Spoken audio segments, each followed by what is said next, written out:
Hey everyone, I'm going to show you a quick tutorial of how to make our diffuse dots.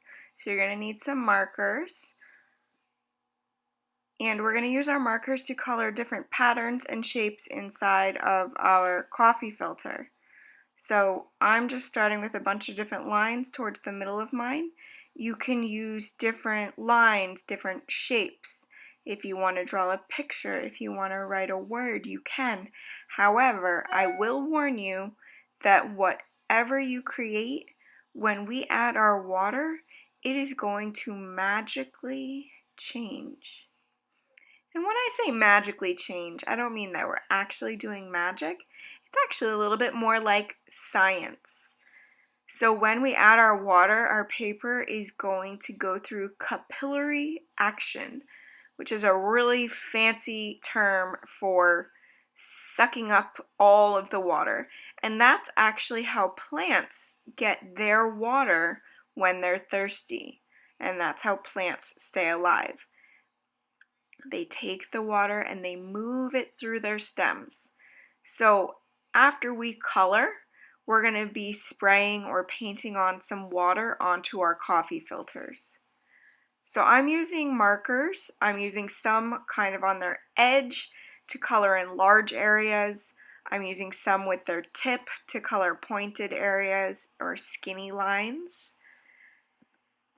And if you notice, I'm actually using warm colors around the outside and some cool colors of blue, green, purple on the inside of my shape. You can choose to pick whichever colors you want to color your dot. I just recommend using more than one color because in past years I've seen when students make just a giant yellow dot, there's a little bit less of the magic that goes on when we add our water. When you think that you are happy with your dot, that comes to our next step of water. But I'm going to fill in a little bit more with some black. I always think black is a really fun color to use because since black is not actually a color, which is some weird science to it, but black is made up of all different colors when you're using a marker. So it's always fun to see what they turn into. I'm going to put a paper plate underneath mine. You could also use newspaper. This just helps protect your table because the colors might leak onto whatever surface you are using.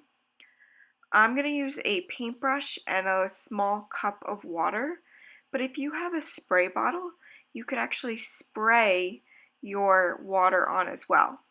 So I'm going to paint some water on, and you'll notice that the magic is happening.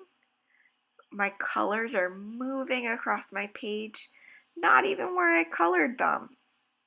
But you could also kind of let the water drip off your paintbrush as well. And if you don't have a paintbrush, you could always just use your fingers, dip them into the water cup, and then dip them so that they are dripping over your coffee filter. You don't want to use too much water because you don't want to make a hole, but we do want to use enough water so that we see that our colors start to move.